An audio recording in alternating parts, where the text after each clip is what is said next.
folks. I don't know when this video is coming out, so for you it might be a few days. For me, 'tis a mere night. I've done some genning up on these two sumps basically, and 99% of it they are the same. And I've said in the other video that you have to relocate the oil pressure switch from the ZX10. Now on the ZX10 I've just been cleaning the gasket surfaces with acetate, which is lovely stuff, and I bought it in bulk from eBay donkeys ago, and I've probably still got half of it left. I bought 5 litres in bulk because it's a very, very good degreaser, but be warned, it strips paint like I go through a kebab. So this is the ZX11 Sump. Obviously I've still got to get that bolt out. I've only been up half an hour, and I'm just cleaning up a few bits like the gasket surface.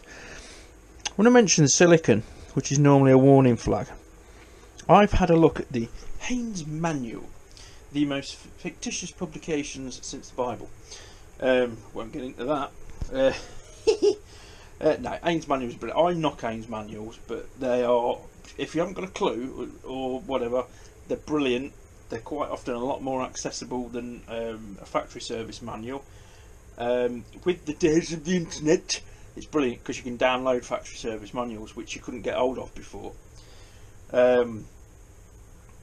But Haynes give you a bloody good idea of what's going off, but they can be sometimes very vague.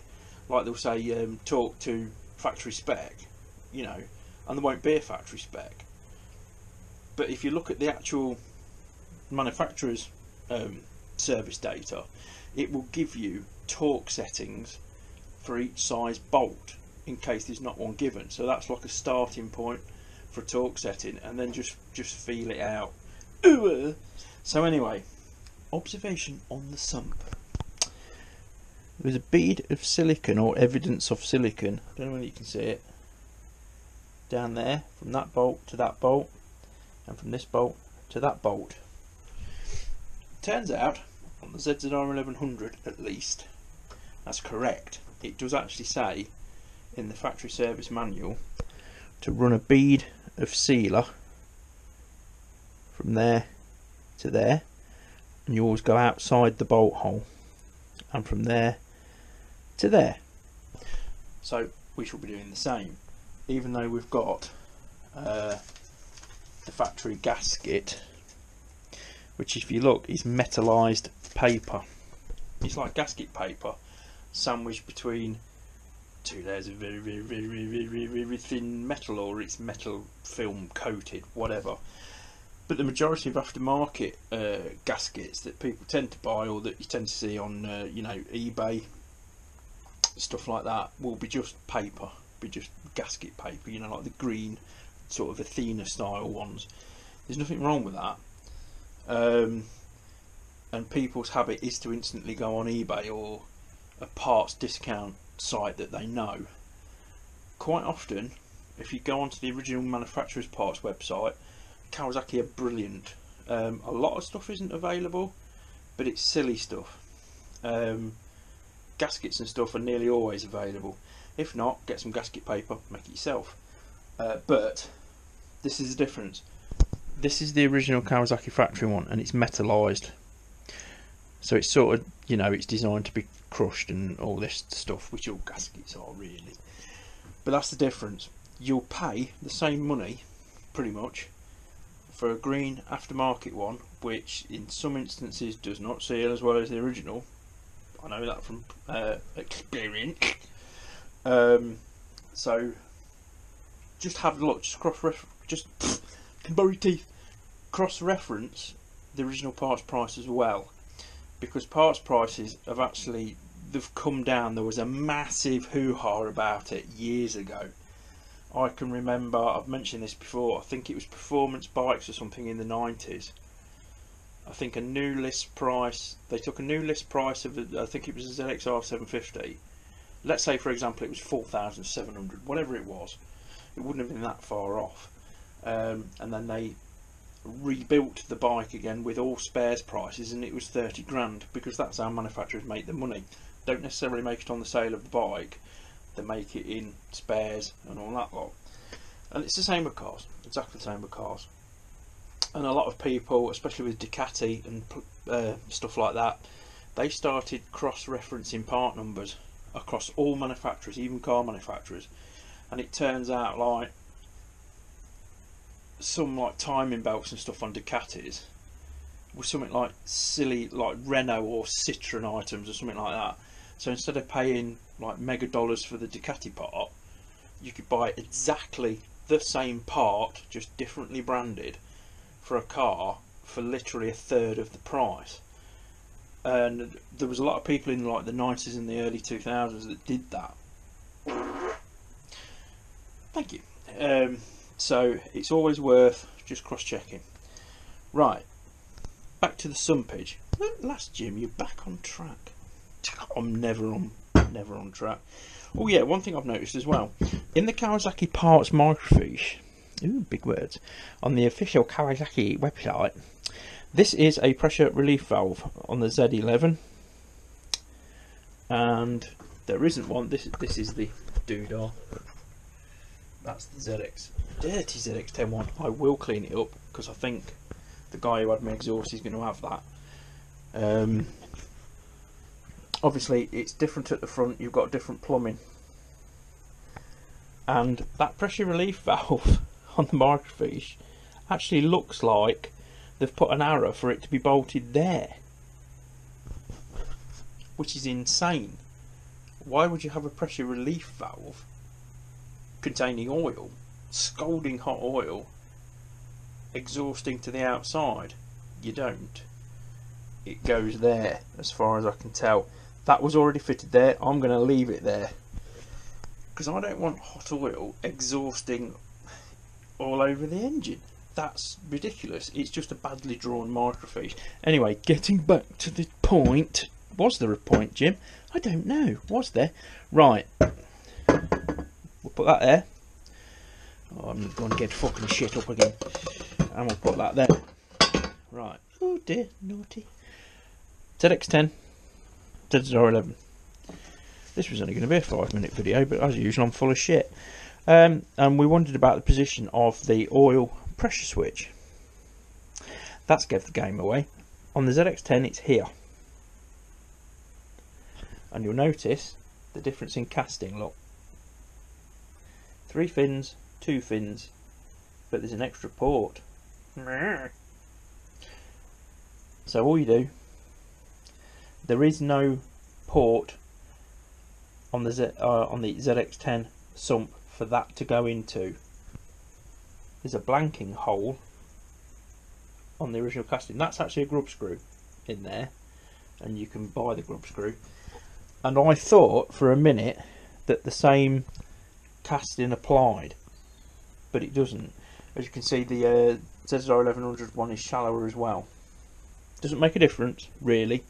They've done it for clearance issues and stuff like that. This is what I had to alter to put the Vance and Hines on, because the Vance and Hines pipe literally it passed through this, and I couldn't get it to wiggle it around, so I just ended up grounding that off. I will neaten them up and I will clean the sump up, but that is where the oil pressure switch goes on an early model ZZR. On later models, strangely enough, they moved it up to here. There's an extra bit of casting up to here. I think they actually went into this port here, and there was an extra bit there. That's on later ZZRs. That one should work perfectly for us because the original wire should still reach there. So that's just an observation that you need to look out for, is to get an earlier ZZR sump. This I think is from a 93. And I've got some lovely acetate here. Acetate is also a brilliant paint remover. And I'm going to get all this black shit off, because made a terrible job of it. But also the person who rattle canned it silver at some point in its life also did a cock awful job. So we're just going to cover this in acetate, get the paint up, and after the acetate looks, the black's already coming through. for the original silver lot. Look at that lot. It's like Blue Peter, isn't it? Here's one we did earlier. And now to make a thermonuclear device out of some toilet rolls, cling film, and your mother's old dildo. Bet Valerie Singleton would never do that. Oh, that's showing me age. I can't actually remember Valerie Singleton being on Blue Peter. It was, you know, like the delicious Sarah Green and Janice What's-Her-Face and all that lot.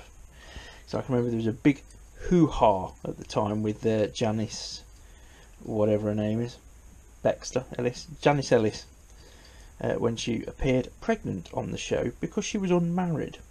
And this, of course, being the old BBC, who knew it wasn't the done thing. So, I'm going to crack on with this. So this is literally just a quick fact-finding update. One thing I've ordered all new crush washers, basically, because there's more than one which is completely wrong off the ZX10, which does suggest the sump has been off before, and it does suggest no silicon sealer was used putting it back. And it's funny that, because the bottom of my engine has oil all over it. Funny that.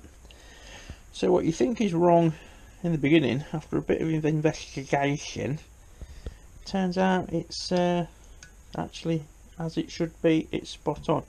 I'm guessing at some point in its life, there's evidence on the clutch basket to suggest this as well, that the starter tensioner shit itself on my ZX10, and perhaps those little bits of shardy metal we've got in the strainer and what I got out in here, there's a couple of chunkages of metal there.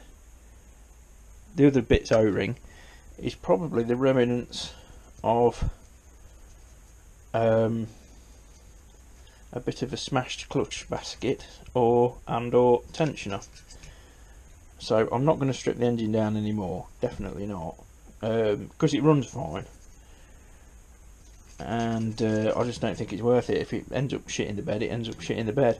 But it was a common problem for the starter chain tensioner to shit the bed, and basically when it shits the bed, it hits the clutch basket. It's a very well known issue, and in the worst case scenario, it will basically smash the clutch basket, rip all the springs out, puts an enormous shock through the drive line. I mean, a big shock.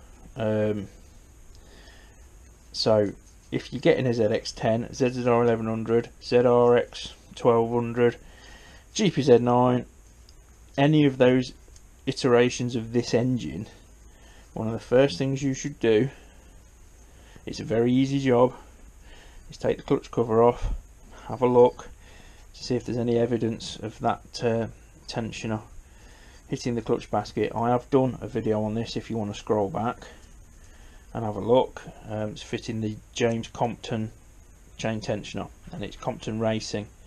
It's a beautiful aluminium bit of kit. I'm sure if you keep up with the channel, you'll know what I'm on about. My camera work is shocking as ever. I did start using tripods and shit like that, but you're moving them every 2 minutes. So now I hold it in my hand while I'm playing with you. So I'm just giving that a coat of acetate. I'm now going to get some aircraft grade paint stripper, go over that, and I'm going to strip it. And I'm probably just going to do it enamel black. Good thing about acetate as well, it degreases stuff, but it does remove paint, so it's fine for bare metal. Not sure what it's like in plastic. I've got it in a little aerosol thing and it's not spunked all over the place yet, so but I'm guessing it's probably not great on some plastics. That's just a guess. The mudguard, shocking condition. I've had to repair it again. It split again, so I've hot glued it and all this lot. I suppose I'll get the soldering iron on it and do that. Anyway, it's still quite early in the morning. I haven't had my Winty Pops. I haven't had my brew yet, so I'm going to go and have a brew, and I'll see you lot the next time. So this is just a catch up of what I've discovered about the differences in the sumps, because some of you might find it useful. And if any of you find any of my videos useful, God help you. There is one other little point, because I've just spotted it and I've missed it out, and it's crucial. The oil cooler lines for the Z11, there's two that meet in one of these ports. There's two that go to one port. It's one of the oil cooler lines, and I'm thinking it could be the main line that comes down from the head of the engine. Not sure, but I think that's right. And you'll notice on the ZX10 you have this big F-off banjo bolt with a false collar on it. Let me just put you down. There you go, with a false collar on it. And he thought, brilliant, that'll do. Obviously the original fitting sat there, and the false collar sits there. That also acts as a sealing washer. That's for one of the oil lines. However, it's only a single. The two lines that meet there obviously need a double feed bolt. This is a single feed, and I'm not sure this bolt's going to cut it. You cannot buy that bolt, so I might have to go down Nuneaton Pipe and Fitting or something, see if they've got something that'll work, because you cannot buy the double feed bolt for the 1100. You might get lucky and grab one on eBay or Breakers. That's probably your best option, but I'm going to have to measure it up, and if one of them, this oil feed hole has to sit in the middle of the banjo, because there's a groove in the middle of the banjo which allows the oil to circulate. If we've got room, we'll drill another hole, but I think we'll probably just have to get a bolt. I think they're M10, I'm not sure, but I'll have to do some measuring and some investigating. But that is going to be a big stumbling block if we can't get one. Places like Demon Tweaks, Merlin Motorsport, look at Jim rubbing his hands off, Merlin Motorsport, stuff like that. I've got some fittings somewhere upstairs because I was going to delete the oil cooler, and I bought some proper oil line and fittings, but I'm not sure they're the right size. But I'm fairly sure one of them bolts I'm going to get, I'm sure they're an M10, I'm sure they are, but as you can see the shoulder's different and all this lot. Might just have to find one from a Breakers or something like that, but obviously if you haven't got the correct oil feed, you're going to be causing big problems. So it might just be that I'll go to Demon Tweaks or something like that and get a generic bolt. I don't think the thread's going to be specific to Kawasaki or anything like that. So that's it for now, but just something to watch out for. I'm going to go and have my brew. So it's Monday, enjoy your week, and a few bob. Go madam, be seeing you. Delicious farm shop bacon. Anyway, quick update about that banjo bolt. I've just gone on the eBay and I've managed to bag a brand new old stock bolt. So they're still out there, but you can't order them from Kawasaki, or at least it says they're unavailable.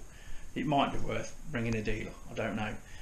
But one thing I did notice when I was scrolling through the listings is that it seems that there's I'm going to get the name wrong, Hyosung, make little 125, 650, stuff like that. Good little bikes actually. Suzuki based, I do believe. Their oil cooler bolts look the same. Whether they're the same measurement, it's hard to say on an eBay picture, but there is a decent double length bolt there. So that might be, for the sake of a few quid, worth a punt for an experiment. But I've managed to get brand new old stock. So yeah, that's it. I'm frying my bacon now. So piss off.